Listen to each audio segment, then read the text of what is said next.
한국 영화 한 편에 전 세계가 발칵 뒤집혔습니다.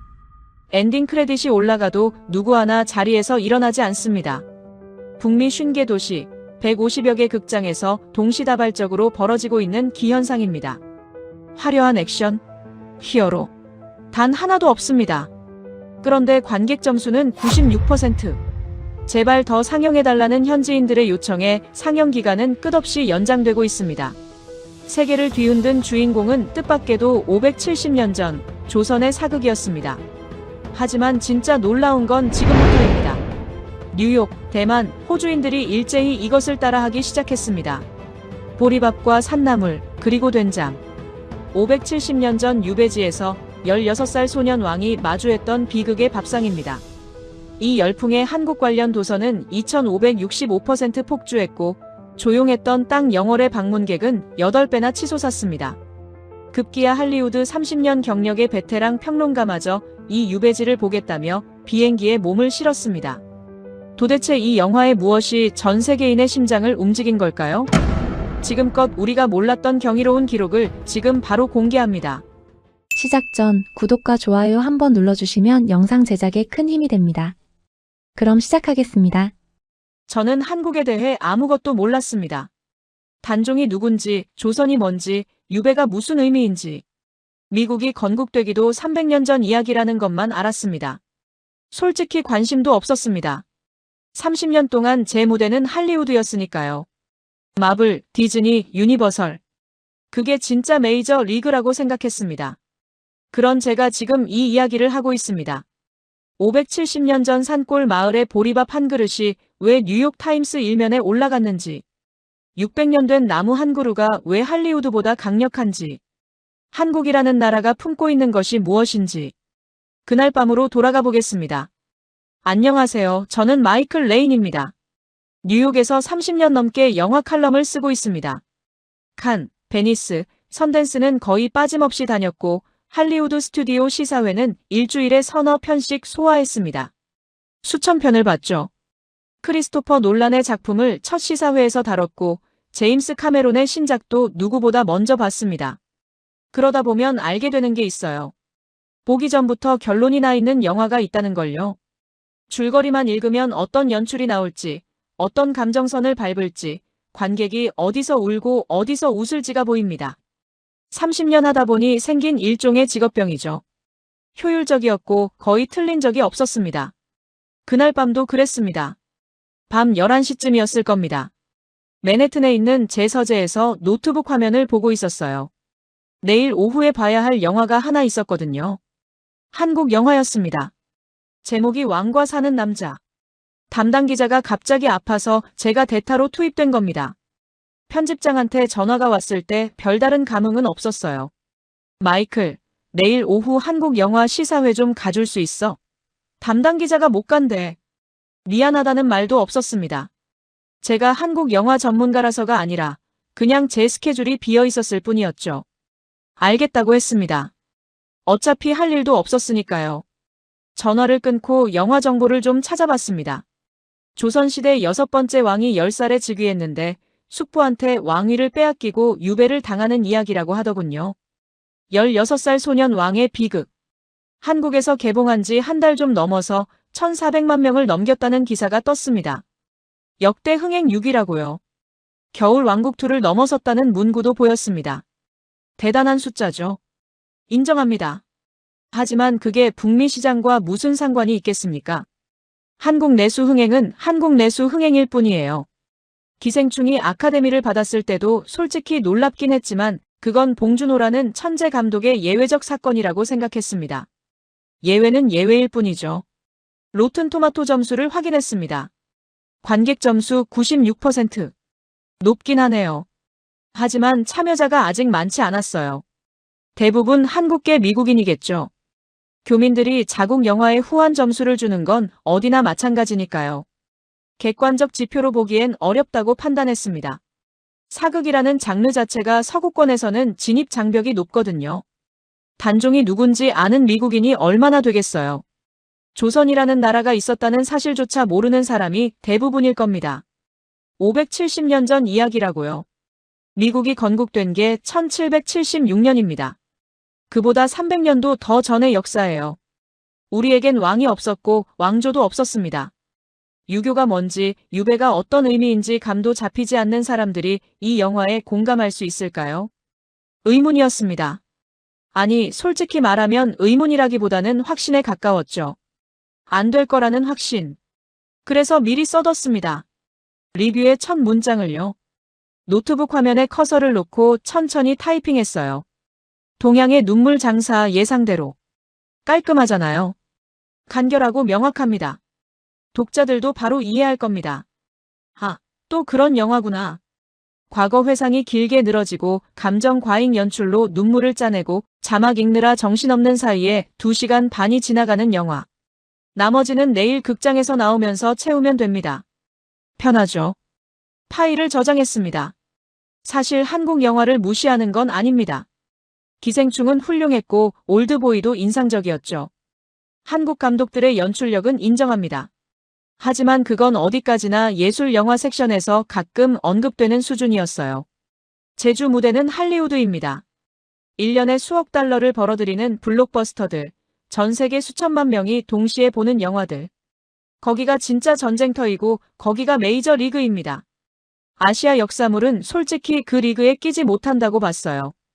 지금까지는 그랬으니까요. 아내가 침실에서 나왔습니다. 이 늦은 시간에 불빛을 보고 나온 거겠죠. 뭐 하냐고 묻길래 내일 한국 영화 시사회에 간다고 했더니 웃더군요. 당신이 한국 영화를? 살짝 비꼬는 투였지만 아내도 알아요. 제가 할리우드밖에는 별 관심이 없다는 걸 아내도 잘 아니까요. 저는 어깨를 으쓱했습니다. 이틀이면 끝날 일이야. 영화 보는데 2시간 반, 리뷰 쓰는데 서너 시간. 1000단어 정도면 충분합니다. 송고하면 끝이에요. 아내가 고개를 가볍게 저으며 침실로 돌아갔습니다. 저는 노트북을 덮었어요. 서재 창문 너머로 맨해튼 야경이 깔려 있었습니다. 내일 오후 저 어딘가에 있는 극장에 들어가서 2시간 반을 보내면 됩니다. 그리고 나와서 미리 써둔 첫 문장 뒤에 나머지를 붙이면 끝이에요. 30년 동안 수천 번 해온 일입니다. 이번에도 다를 게 없을 거라고 생각했습니다. 방으로 들어가 잠자리에 누웠어요. 눈을 감았습니다. 내일은 간단한 하루가 될 거라고 그때까지는 정말로 그렇게 믿고 있었습니다. 극장에 들어선 건 오후 2시 조금 넘어서였습니다. 링컨센터 근처의 독립예술극장이었어요. 규모가 크지 않은 곳이죠. 보통 이런 극장에서 외국어 영화를 틀면 관객이 20명만 돼도 선방이라고 합니다. 그런데 로비에 들어서는 순간 좀 이상했어요. 사람이 꽤 있었거든요. 평일 낮인데요. 더 놀라운 건 구성이었습니다. 아시아계만 있을 거라고 예상했는데 백인 중년 부부, 흑인 청년 둘, 히스패닉으로 보이는 여성 그룹까지. 현지인 비중이 눈에 띄게 높았어요. 극장 입구 유리문에 안내문이 한 장 붙어 있었습니다. 관객분들의 뜨거운 성원에 힘입어 상영 기간을 연장합니다. 원래 일주일 예정이었던 상영이 계속 늘어나고 있다는 내용이었죠. 한국 영화가요. 자막으로 봐야 하는 한국 사극이요. 좌석은 중간쯤으로 잡았습니다. 너무 앞도 뒤도 아닌 자리. 취재하기엔 딱 좋은 위치죠. 노트와 펜을 꺼내 무릎 위에 올려놨습니다. 어둠 속에서도 메모할 수 있게 작은 손전등도 준비했어요. 30년 넘게 몸에 밴 습관입니다. 주변을 둘러봤는데 좌석의 절반 이상이 차 있었습니다. 평일 오후 외국어 영화 상영관에서요. 고개를 갸우뚱했지만 깊이 생각하진 않았습니다. 어차피 2시간 반이면 끝나는 일이니까요. 불이 꺼지고 영화가 시작됐습니다. 한국어 대사가 흘러나왔어요. 당연히 한마디도 못 알아듣죠. 화면 아래 영어 자막이 떴습니다. 읽기 시작했어요. 건성으로요. 궁궐 장면이 나오고 정치적 음모가 펼쳐지고 누가 누군지 파악하느라 좀 정신이 없었습니다. 왕위를 빼앗는 숙부, 쫓겨나는 어린 왕, 복잡한 인물 관계들. 솔직히 처음 10분은 집중이 안 됐어요. 노트에 몇 자 적었습니다. 도입부 느림. 미국 관객에겐 낯선 설정. 그리고 시계를 한번 봤죠. 2시간 남았네. 그런데 화면이 바뀌었습니다. 궁궐이 사라지고 산골 마을이 나왔어요. 강원도 영월이라는 자막이 떴습니다. 그리고 남자 한 명이 등장했죠. 촌장이라는 인물이었습니다. 이 남자가 나오는 순간 영화의 공기가 완전히 달라졌어요. 어떻게 설명해야 할까요? 그는 엄청나게 역동적인 캐릭터였습니다. 쉴 틈 없이 움직이고 쉴 틈 없이 말하고 마을을 살리기 위해 쓸 수 있는 모든 수를 동원하는 사람이었어요. 유배된 귀족을 마을에 데려오면 식량도 들어오고 아들 공부도 시킬 수 있을 거라는 계산으로 일을 벌이는데 막상 데려온 사람이 폐위된 왕이에요. 원하던 그림이 아니죠. 하지만 이 남자는 멈추지 않습니다. 이 사람을 살려야 하고 먹여야 하고 문제가 터지지 않게 막아야 합니다. 항상 무언가를 시도하고 항상 무언가를 연기하는 사람. 그러면서도 그 안에 진심이 보이는 인물이었어요. 이상한 일이 벌어지고 있었습니다. 주변 관객들이 웃고 있었거든요. 같은 장면에서요. 한국어를 한마디도 모르는 사람들이 촌장의 행동에 반응하고 있었습니다. 웃음이 자연스럽게 터져나왔어요. 코미디인 줄 알았습니다. 비극이라고 들었는데 혼란스러웠죠. 하지만 그게 이 영화의 리듬이었습니다. 웃기다가 갑자기 먹먹해지고 따뜻하다가 불현듯 가슴이 저려옵니다. 그리고 밥상 장면이 나왔습니다. 마을 사람들이 왕을 위해 음식을 준비하는 장면이었어요. 화려하지 않았습니다. 그냥 소박한 밥상. 보리밥, 된장국, 나물 몇 가지. 그게 전부였어요. 어린 왕은 처음에 손을 대지 않았습니다. 왕이 평민의 밥을 먹는다는 게 받아들여지지 않았던 거겠죠. 하지만 촌장이 먼저 숟가락을 들었고 마을 사람들도 자연스럽게 자리에 앉았습니다. 그리고 함께 밥을 먹기 시작했어요. 카메라가 왕의 얼굴을 비추는데 그 배우의 눈빛에 숨이 멈췄습니다. 박지훈이라는 이름을 그때는 몰랐어요. 나중에 알게 됐죠. 왕으로서의 무게감과 아이 같은 순수함이 동시에 담긴 눈이었습니다. 처음으로 웃는 표정이었어요. 억지가 아니라 진짜 행복해 보이는 얼굴. 왕과 백성 사이에 놓였던 보이지 않는 벽이 밥 한 끼 사이로 허물어지는 순간이었습니다. 제 손이 멈춰 있었습니다.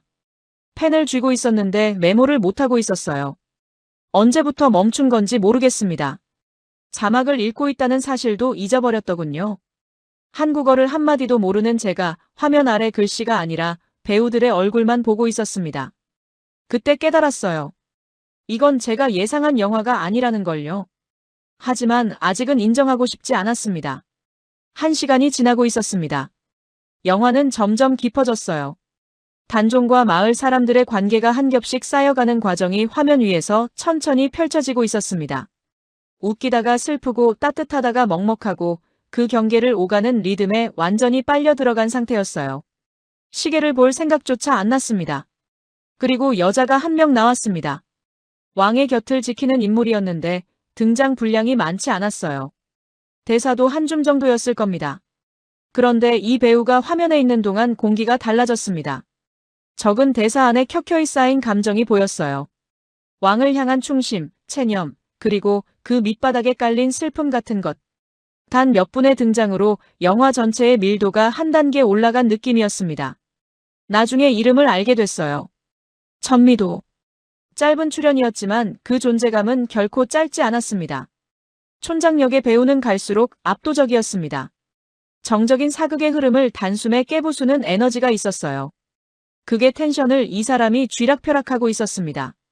코믹한 장면에서는 극장 전체를 웃겼고 진지한 장면에서는 숨소리마저 삼키게 만들었어요. 촌장이라는 인물 자체가 이 영화의 심장이었습니다. 왕을 살리기 위해 모든 것을 걸면서도 그 안에 감춰진 인간적인 두려움과 따뜻함이 동시에 읽히는 연기. 이런 배우를 저는 할리우드에서 본 적이 없었습니다. 그리고 그 장면이 왔습니다. 촌장이 단종의 방 창문을 고치다가 나무살이 부러지는 소리를 듣는 순간이었어요. 큰 소리가 아니었습니다. 작은 나무 조각이 꺾이는 아주 가벼운 소리. 하지만 그 소리가 무엇을 의미하는지 촌장은 알고 있었습니다. 배우의 얼굴에 모든 것이 담겨 있었어요. 말 한마디 없이, 대사 한 줄 없이, 표정만으로 극장이 얼어붙었습니다. 제 주변에서 숨소리가 사라졌어요. 200명 가까운 사람들이 앉아 있었는데 아무 소리도 나지 않았습니다. 마지막 30분이 시작됐습니다. 단종이 죽음을 맞이하는 과정이었어요. 자막에 대사가 떴습니다. 절대 저들 손에 죽지는 않겠다. 16살 소년이 스스로 선택한 죽음이었습니다. 촌장에게 강을 건너게 해달라고 부탁하는 장면이 나왔어요. 처음 유배지에 왔을 때 뗏목을 타고 건넜던 바로 그 강. 같은 구도였습니다.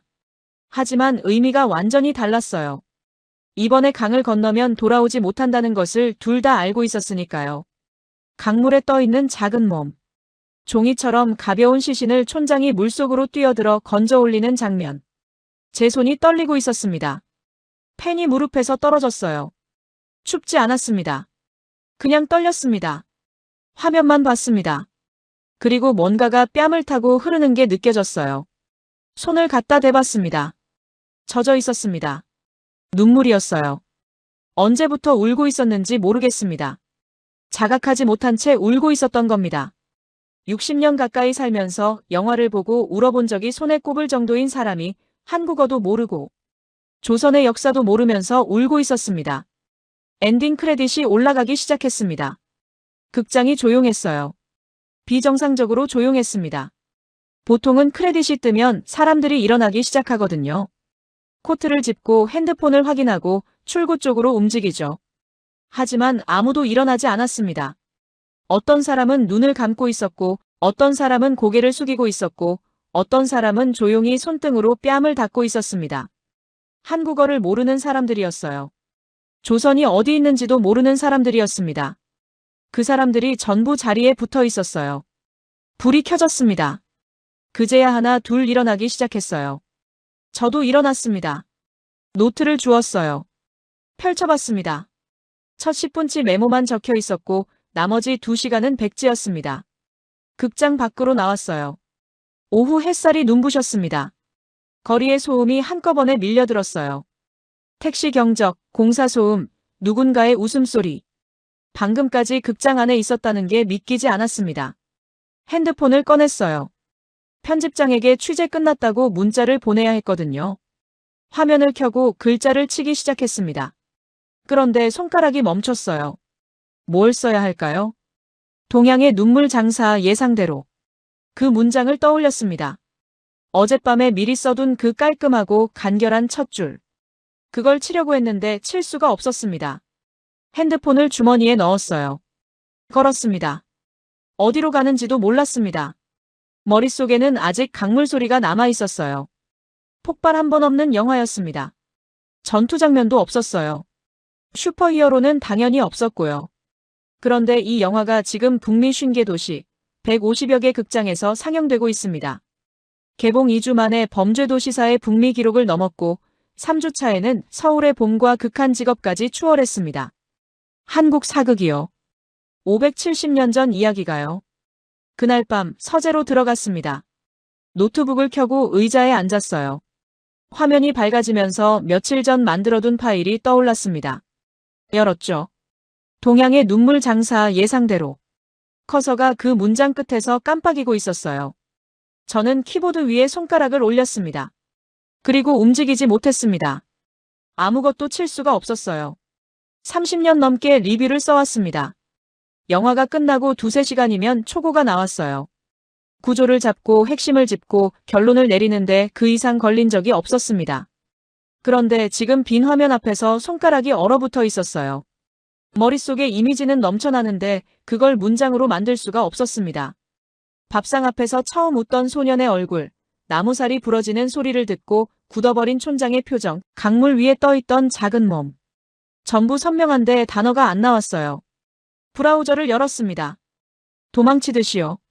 뭐라도 검색하면 실마리가 잡힐 것 같았거든요. 검색창에 더 킹즈 워던을 쳤습니다. 로튼 토마토 페이지가 떴어요. 관객 점수 96%. 어젯밤에는 대수롭지 않게 넘겼던 숫자였죠. 한국계 미국인들이 후하게 준 점수일 거라고 치부했었으니까요. 하지만 이번에는 리뷰를 하나씩 읽어봤습니다. 역사를 전혀 모르고 봤지만 울음을 멈출 수 없었다. 이름을 봤습니다. 제니퍼 M. 한국계가 아니었어요. 내 생애 첫 사극 영화였는데 슬프고 연기가 훌륭했다. 데이비드 K. 웃기면서도 깊이 감동적이다. 몇 년 만에 본 최고의 영화. 사라티. 스크롤을 내릴수록 비한국계 이름들이 줄을 이었습니다. 나만 운 게 아니었구나. 그 생각이 머리를 스쳤어요. 레딧으로 넘어갔습니다. 영화 커뮤니티에 스레드가 올라와 있었어요. 댓글이 수백 개 달려 있었습니다. 읽기 시작했죠. 촌장 캐릭터에 대한 분석이 눈에 들어왔어요. 누군가가 이렇게 썼더군요. 올해 스크린에서 본 가장 완전한 인간이다. 그는 항상 무대 위에 있는 사람처럼 행동하지만 그 밑에 진심이 있다. 그 이중성이 캐릭터를 위대하게 만든다. 촌장 역의 배우 이름이 거론되고 있었습니다. 유해진. 그제야 이름을 알게 됐어요. 또 다른 댓글에서는 전미도라는 배우에 대한 글이 베스트에 올라 있었습니다. 몇 줄 안 되는 대사로 영화의 깊이를 바꿔버렸다. 이 배우의 필모그래피를 전부 찾아보고 싶다. 박지훈에 대해서도 마찬가지였어요. 왕으로서의 무게감과 소년의 순수함을 동시에 보여줄 수 있는 배우가 세상에 또 있을까? 올해의 발견이다. 그리고 한 리뷰가 눈을 사로잡았습니다. 셰익스피어의 리어왕보다 더 처절하고 그 어떤 블록버스터보다 더 긴박하다. 이 문장이 베스트 댓글에 올라 있었어요. 탭을 하나 더 열었습니다. 유튜브로 갔어요. 더 킹즈 워던 푸드로 검색했더니 영상이 여러 개 나왔습니다. 클릭했어요. 대만의 젊은 여성 크리에이터가 부엌에서 요리를 하고 있었습니다. 말린 산나물을 물에 불리고 된장을 풀고 보리밥을 짓고 있었어요. 영화 장면이 중간중간 삽입됐습니다. 단종이 밥을 먹는 바로 그 장면. 완성된 산채 비빔밥이 화면에 나왔을 때 저는 멍하니 앉아 있었어요. 570년 전 강원도 유배지의 밥상이 2026년 대만 부엌에서 재현되고 있었습니다. 댓글을 번역해봤어요. 영화 보고 너무 궁금했어요. 저도 만들어봤는데 단순하지만 감동적이었어요. 다음 주에 영월 갑니다. 현지에서 먹어볼게요. 호주에서도 미국에서도 같은 영상이 올라오고 있었습니다. 그리고 한국 쪽 기사를 검색했습니다. 서점가 소식이 떴어요. 영화 개봉 이후 한 달간 단종 관련 도서 판매량이 전년 대비 2565% 증가했다는 기사였습니다. 이광수라는 작가의 소설 단종 예산은 80배나 팔려나갔고 조선왕조실록 관련 서적은 2.9배 늘었다고요. 영화 한 편이 570년 전의 역사를 서점가에서 부활시킨 겁니다. 한국 안에서만이 아니었어요.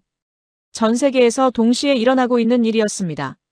대만 부엌에서 밥상이 재현되고 미국 레딧에서 조선시대 충신의 의리가 분석되고 한국 서점에서는 500년 전 실록이 날개 돋친 듯 팔리고 있었어요.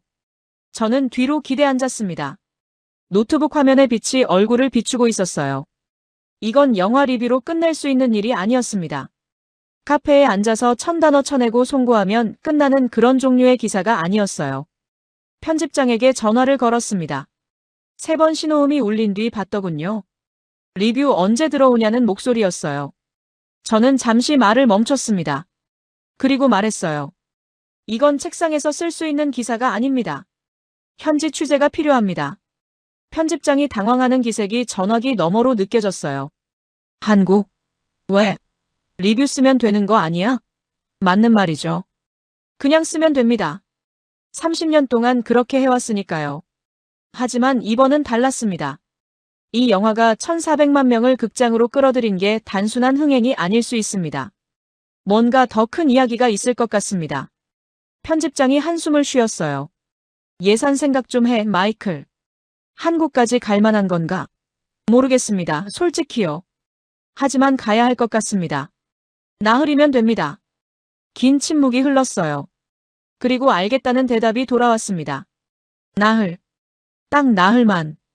이틀 뒤 인천공항에 내렸습니다. 13시간 넘게 비행기 안에 있었는데 잠은 거의 못 잤어요. 서울에서 오래 머무를 생각은 없었습니다. 나흘밖에 없었으니까요. 공항철도를 타고 서울역으로 이동해서 바로 영월행 기차표를 끊었습니다.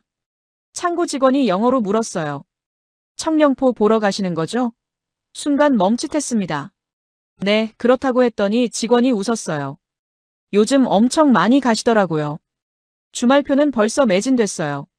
한국어를 한마디도 못하는 외국인이 영월행표를 사는 게 더 이상 낯선 풍경이 아니라는 투였습니다.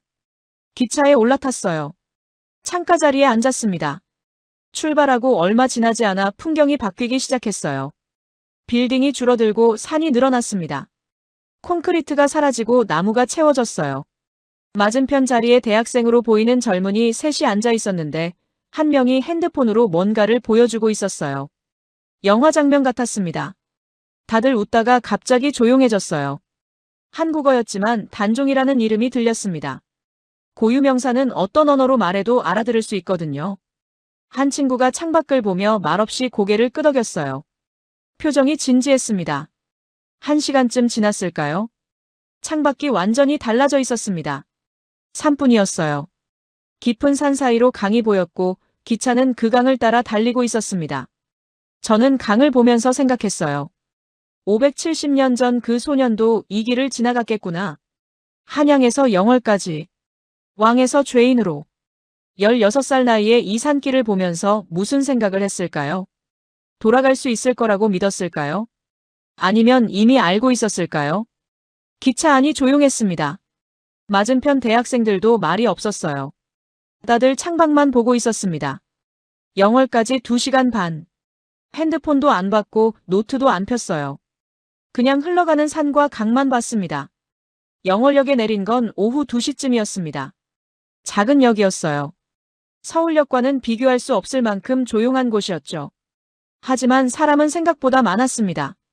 택시를 잡아타고 장릉으로 가달라고 했어요. 기사님이 웃으며 물었습니다. 영화 보셨죠? 이미 익숙한 질문이 되어 있었습니다. 네, 봤습니다. 기사님이 고개를 끄덕이더니 말했어요. 요즘 매일 태워요. 전국에서 오시는데 외국분들도 많아요. 주차장에 도착하니 차가 꽤 있었습니다. 번호판을 봤어요. 서울, 부산, 경기도. 전국 각지에서 온 차들이었습니다. 매표소를 지나 안으로 들어갔습니다. 소나무 숲길이 나왔어요. 걸으면서 안내판이 눈에 띄었습니다. 유네스코 세계문화유산. 조선 왕릉이 유네스코에 등재되어 있다는 사실을 저는 그때 처음 알았어요. 500년 왕조의 무덤이 하나의 체계로 보존되어 세계문화유산이 된 겁니다. 미국에는 200년 넘은 건물도 유산이라고 부르는데 이 나라는 570년 된 무덤을 지금도 돌보고 있었습니다. 5분쯤 걸었을까요? 길이 트이면서 앞이 보였습니다. 능이었어요. 둥근 언덕 같은 모양이었습니다. 크지 않았어요. 소박했습니다. 봉분 앞에 상석이 놓여 있었고 그 주위로 소나무들이 둘러싸고 있었어요. 그런데 소나무들이 이상했습니다. 곧게 서 있지 않았어요. 전부 능 쪽으로 기울어져 있었습니다. 마치 절을 하듯이요. 저는 그 광경 앞에서 걸음을 멈췄습니다. 나무들이 절을 하고 있었습니다. 570년 동안 한 그루가 아니었어요. 능을 둘러싼 소나무 전부가 봉분을 향해 고개를 숙이고 있었습니다. 사람들은 이 나무들을 절하는 소나무라고 부른다고 안내판에 적혀 있었어요. 과학적으로는 빛의 방향이나 바람의 영향일 수도 있겠죠. 하지만 그 자리에 서서 직접 보면 그런 설명이 의미가 없어집니다. 보이는 것 자체가 압도적이니까요. 그 옆에 또 다른 안내판이 있었습니다. 엄흥도라는 사람에 대한 이야기였어요. 한글과 영어로 쓰여 있었습니다. 읽었습니다. 시신을 거두는 자는 삼족을 멸한다. 왕의 명령이었어요. 단종의 시신에 손 떼는 자는 본인은 물론 3대가 몰살당한다는 뜻이었습니다.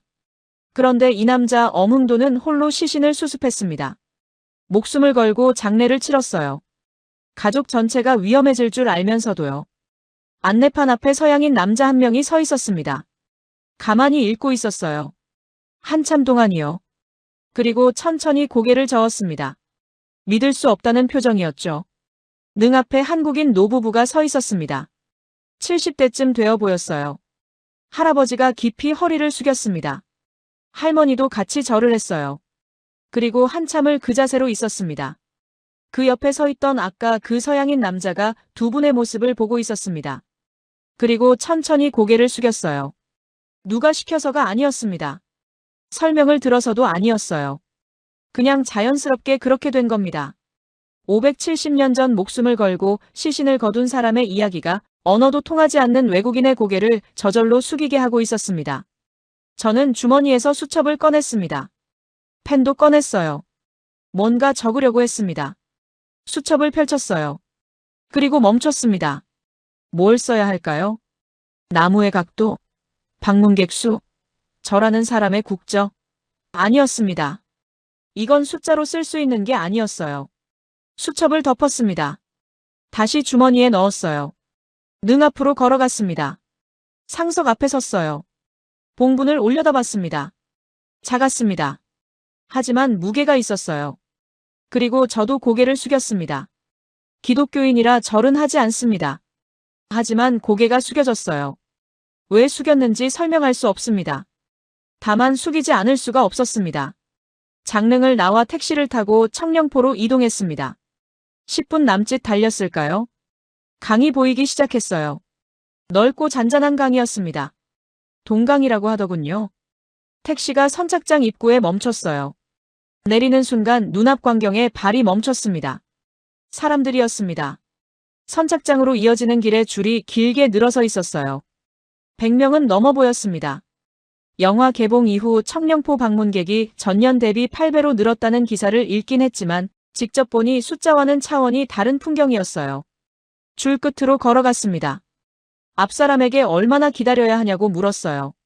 중년 남자였는데 한국어로 뭐라고 하더니 손가락 2개를 펴 보였습니다. 2시간. 나루배가 2대밖에 없다고 했어요. 시계를 봤습니다.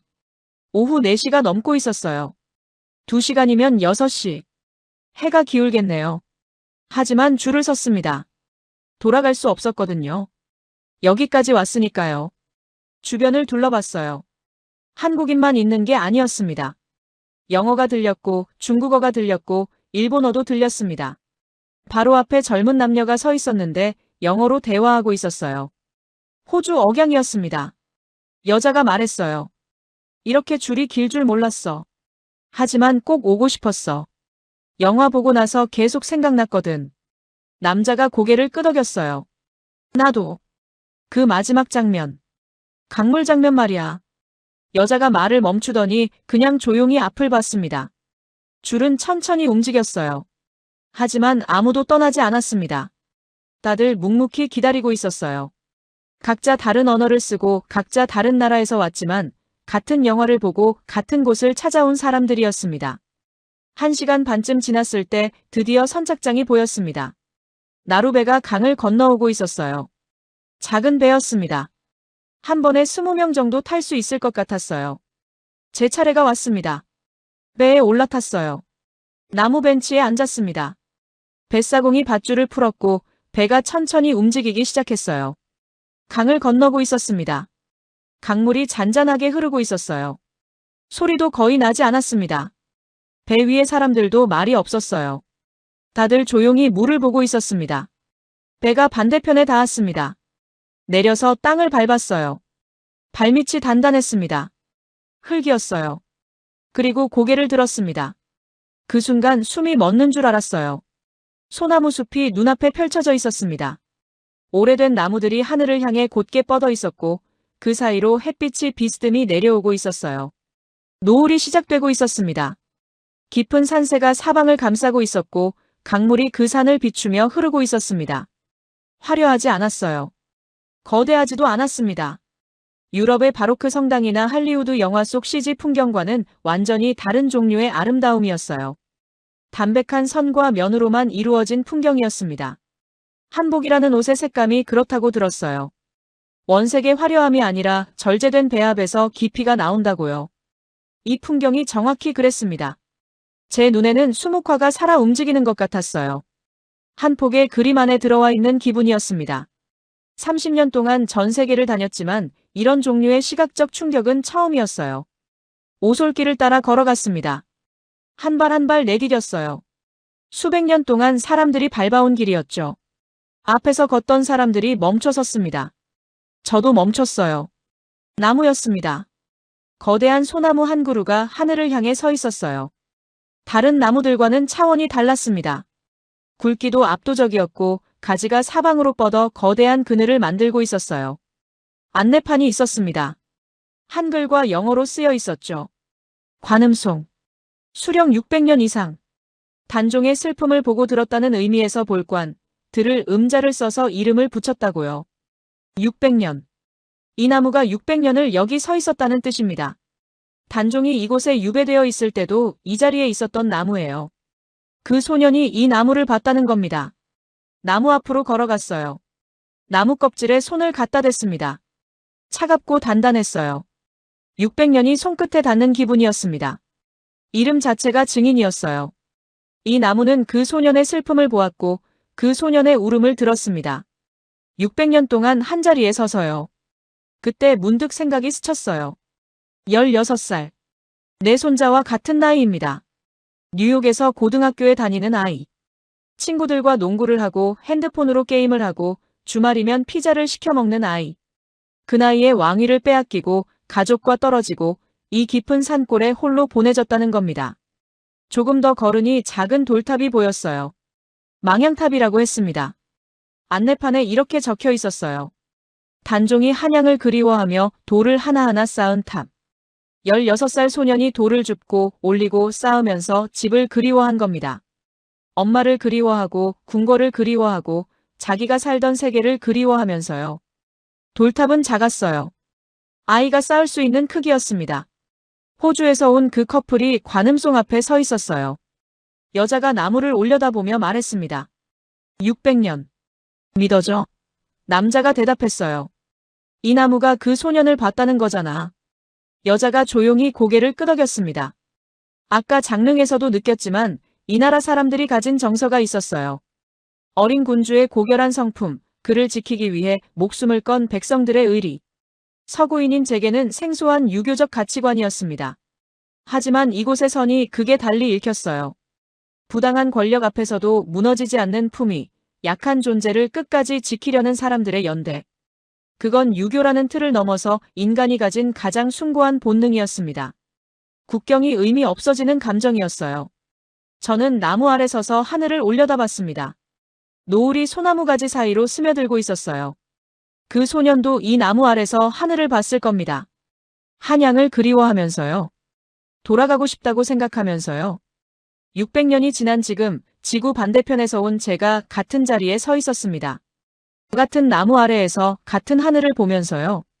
청령포를 나왔습니다. 다시 나루배를 타고 강을 건넜어요. 선착장에 내려서 걸었습니다. 어디로 가야 할지 정하지 않았어요. 그냥 발이 가는 대로 걸었습니다. 머릿속이 정리가 안 됐거든요. 관음송의 거친 나무 껍질 감촉이 아직 손끝에 남아 있었고 장릉 소나무들이 기울어진 각도가 눈앞에서 사라지지 않았습니다. 5분쯤 걸었을까요? 작은 식당이 하나 보였어요. 한글로 뭐라고 쓰여 있었는데 읽지 못했습니다. 하지만 문 옆에 메뉴판이 붙어 있었고 사진이 있었어요. 비빔밥 사진이 보였습니다. 들어갔어요. 안은 아담했습니다. 테이블이 대여섯 개 정도 있었고 절반쯤 차 있었어요. 빈자리에 앉았습니다. 할머니 한 분이 나오셨어요. 60대 후반쯤 되어 보이셨습니다. 메뉴판을 건네주셨는데 한글이라 읽을 수가 없었어요. 사진을 보고 손가락으로 가리켰습니다. 산채 비빔밥으로 보이는 것과 국물 요리 하나. 다슬기국이라는 것을 나중에 알았습니다. 할머니가 고개를 끄덕이시더니 영어로 한마디 하셨어요. 영화 봤어요? 네, 봤습니다. 할머니가 웃으셨습니다. 단종이 드시던 음식이에요. 그렇게 말씀하시고 주방으로 들어가셨어요. 창밖을 봤습니다. 어둑어둑해지고 있었어요. 청령포 쪽 산이 실루엣으로 보였습니다. 아까 건넜던 강물이 저녁빛을 받아 어둡게 반짝이고 있었어요. 10분쯤 지났을까요? 음식이 나왔습니다. 돌솥에 담긴 비빔밥과 뚝배기에 담긴 국이었어요. 할머니가 테이블에 내려놓으시면서 말씀하셨습니다. 옛날부터 이렇게 해먹었어요. 산에서 나는 것들로요. 화려한 건 없어요. 그냥 이렇게요. 비빔밥을 내려다봤습니다. 정말 화려하지 않았어요. 보리밥 위에 말린 산나물 몇 가지가 올라가 있었고 된장과 고추장이 한쪽에 놓여 있었습니다. 그게 전부였어요. 뉴욕에서 먹어본 어떤 요리와도 달랐습니다. 재료가 서너 가지밖에 안 되는 밥이었어요. 숟가락을 들었습니다. 비비기 시작했어요. 밥과 나물이 섞이면서 고추장의 붉은색과 된장의 갈색이 어우러졌습니다. 첫 숟가락을 떴어요. 입에 넣었습니다. 맛이 퍼졌습니다. 단순한 맛이었어요. 복잡하지 않았습니다. 곡식의 맛, 나물의 맛, 된장의 맛, 산에서 나는 것들의 맛이었어요. 삼켰습니다. 그리고 멈췄어요. 뭔가가 목구멍을 타고 내려가는 게 느껴졌는데 음식만이 아니었습니다. 뭔가 더 큰 것이 함께 내려가는 기분이었어요. 570년 전에도 누군가 이 밥을 지었을 겁니다. 산에서 나무를 캐고 보리를 씻고 된장을 풀어서요. 궁중수라상 같은 건 차릴 수 없었겠죠. 가진 게 없었으니까요. 그냥 산에서 나는 것들로 있는 것들로 정성껏 차린 밥상. 왕이었던 소년 앞에 백성이 내놓을 수 있는 전부였을 겁니다. 그리고 그 소년은 결국 그 밥을 먹었을 거예요. 영화에서 본 것처럼 처음에는 손을 대지 않았겠죠. 왕의 자존심이었을 수도 있고 낯선 세계에 대한 거부감이었을 수도 있습니다. 하지만 촌장이 먼저 숟가락을 들고 마을 사람들이 자연스럽게 자리에 앉고 함께 밥을 먹기 시작했을 때 그 순간 왕과 백성 사이에 있던 벽이 허물어졌을 겁니다. 밥 한 끼가 허문 거예요. 화려한 수라상이 아니라 보리밥과 나물이 허문 겁니다. 다슬기국을 한 숟가락 떴습니다. 맑고 구수한 국물이었어요. 담백했습니다. 60년 넘게 살면서 온갖 레스토랑을 다녀봤습니다. 미슐랭 스타를 받은 곳도 가봤고 유명 셰프가 만든 코스 요리도 먹어봤어요. 수백 달러짜리 와인도 마셔봤습니다. 하지만 이 밥 한 그릇이 달랐어요. 왜냐고요? 이 밥에는 570년의 무게가 실려 있었기 때문입니다. 570년 전에도 같은 땅에서 같은 재료로 같은 방식으로 만들었을 밥. 그 연결감이 맛을 바꾸고 있었어요. 밥 한 그릇이 역사책이 된 기분이었습니다. 돌솥 바닥까지 깨끗하게 비웠어요. 다슬기국도 남기지 않았습니다. 계산을 하고 밖으로 나왔어요. 밤이었습니다. 고개를 들었더니 별이 보였습니다.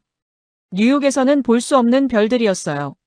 맨해튼의 네온사인과 빌딩 불빛 아래서는 상상도 할 수 없는 하늘이었습니다. 별이 쏟아지고 있었어요. 저는 한참 동안 그 하늘을 올려다봤습니다. 그 소년도 이 별을 봤을까요? 청령포 나무 아래서 한양을 그리워하면서 이 하늘을 봤을까요? 다음 날 아침 인천공항으로 향했습니다. 비행기 안에서 13시간을 보냈어요. 잠은 또 못 잤습니다. 뉴욕에 도착해 집으로 들어갔어요. 아내가 어땠냐고 물었습니다. 좋았다고만 했어요. 서재로 들어갔습니다. 노트북을 켰어요. 화면이 밝아졌습니다. 며칠 전에 만들어뒀던 파일을 열었어요. 커서가 깜빡이고 있었습니다. 그 문장이 아직 거기 있었어요. 동양의 눈물 장사 예상대로. 저는 그 문장을 보면서 웃음이 나왔습니다. 쓴웃음이었어요. 마우스를 움직였습니다. 전체 선택. 삭제. 화면이 하얗게 비었습니다. 커서만 깜빡이고 있었어요. 손가락을 키보드 위에 올렸습니다. 이번에는 움직였어요. 빠르게. 보리밥 한 그릇이 내 30년을 무너뜨렸다. 첫 문장을 쳤습니다. 그리고 멈추지 않았어요. 장릉의 소나무들에 대해 썼습니다. 570년째 절하고 있는 나무들. 관음송에 대해 썼어요. 600년 동안 한자리에서 소년의 슬픔을 지켜본 증인. 엄흥도에 대해 썼습니다. 삼족이 멸해질 줄 알면서도 시신을 거둔 사람. 그리고 보리밥에 대해 썼어요. 570년 전과 똑같은 방식으로 같은 재료로 만든 밥 한 그릇의 무게에 대해서. 새벽 4시가 됐습니다. 화면에 글자가 빼곡하게 차 있었어요. 한 번 읽고 2번 읽었습니다.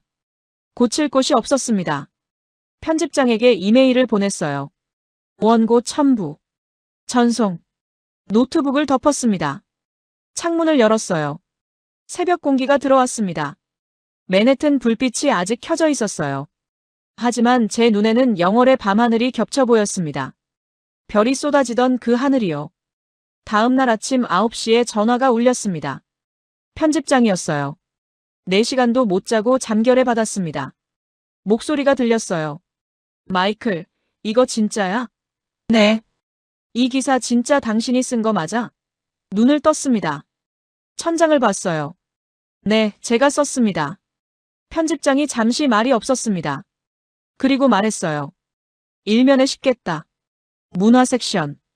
일면이요? 30년 동안 당신 기사 본 중에 이번이 제일이야. 전화가 끊겼습니다.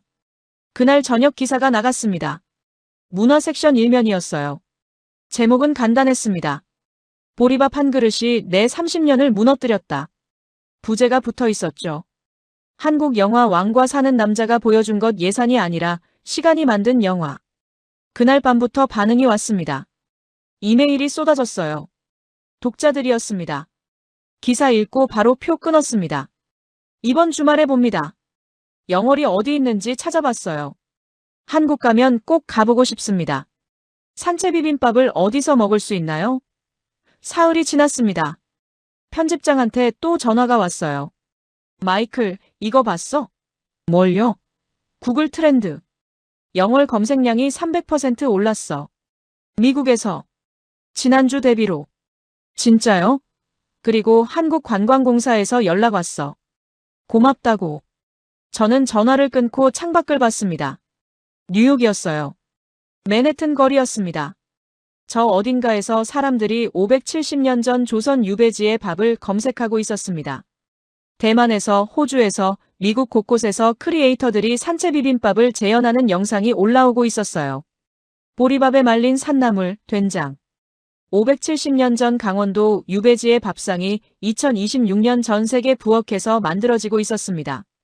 한국 서점에서는 단종 관련 도서 판매량이 2565% 급증했고 단종 예사라는 소설은 80배나 팔려나갔다는 소식도 들렸어요. 영화 한 편이 570년 전의 역사를, 음식을, 기억을 전 세계로 퍼뜨리고 있었습니다. 이 영화는 왕의 남자, 광해, 명량에 이어 역대 4번째 사극천만 영화가 되었습니다. 한국 영화 역대 흥행 6위에 올라 겨울 왕국이를 밀어냈어요. 디즈니가 전 세계 마케팅 비용을 쏟아부어 만든 할리우드 애니메이션을 조선시대 16살 소년 왕의 이야기가 넘어선 겁니다. 북미에서도 범죄도시사, 서울의 봄, 극한 직업의 기록을 모두 추월했고요. 자막을 읽어야 하는 한국 사극이 할리우드의 심장부에서 그 기록을 세운 겁니다. 한 달 뒤 아내와 함께 극장에 갔습니다. 제가 처음 봤던 바로 그 극장이었어요. 평일 저녁이었는데도 사람이 꽤 있었습니다. 영화가 시작됐어요. 저는 2번째였고 아내는 처음이었죠. 하지만 또 울었습니다. 밥상 장면에서, 나무살 부러지는 장면에서, 강물 장면에서. 아내도 울고 있었어요. 엔딩 크레딧이 올라가고 극장을 나왔습니다. 아내가 말했어요. 내년 봄, 그 나룻배 같이 타자. 저는 고개를 끄덕였습니다. 그날 밤 서재에 앉아 독자 메일을 확인했어요. 하나를 열어봤습니다. 마이클 씨, 기사 읽고 영화 봤습니다. 그리고 한국행 티켓을 샀습니다. 5월에 갑니다. 600년 된 나무를 보고 싶습니다. 서명은 제니퍼라고 되어 있었어요. 저는 답장을 썼습니다. 영월에 가시면 장릉부터 가보세요. 소나무들이 570년째 절하고 있습니다. 그리고 청령포 근처 식당에 들르세요. 산채 비빔밥을 드세요. 화려하지 않습니다. 하지만 무게가 있습니다. 전송 버튼을 눌렀어요. 노트북을 덮었습니다. 창문을 열었어요. 밤 공기가 들어왔습니다. 할리우드는 세트를 짓고 CGI로 숲을 만들 수 있습니다. 수억 달러를 들여 왕국을 재현할 수도 있어요. 하지만 600년 된 관음송은 만들 수 없습니다. 570년째 능을 향해 기울어진 소나무도 만들 수 없어요. 억울하게 죽은 소년을 200년 뒤에 복권시키고 능을 세워준 민족의 마음은 더더욱 만들 수 없습니다. 조선 왕조 500년의 기록을 실록에 남기고 570년이 지나도 그 슬픔을 잊지 않고 영화로 만들고 밥상으로 기억하고 나무로 전하는 사람들. 가장 한국적인 서사가 지금 전 세계를 울리고 있습니다. 그것은 예산의 문제가 아니었어요. 한 사람을 570년 동안 기억하는 힘. 그것이 이 영화가 가진 것이었고 그것이 대한민국이라는 나라가 품고 있는 것이었습니다.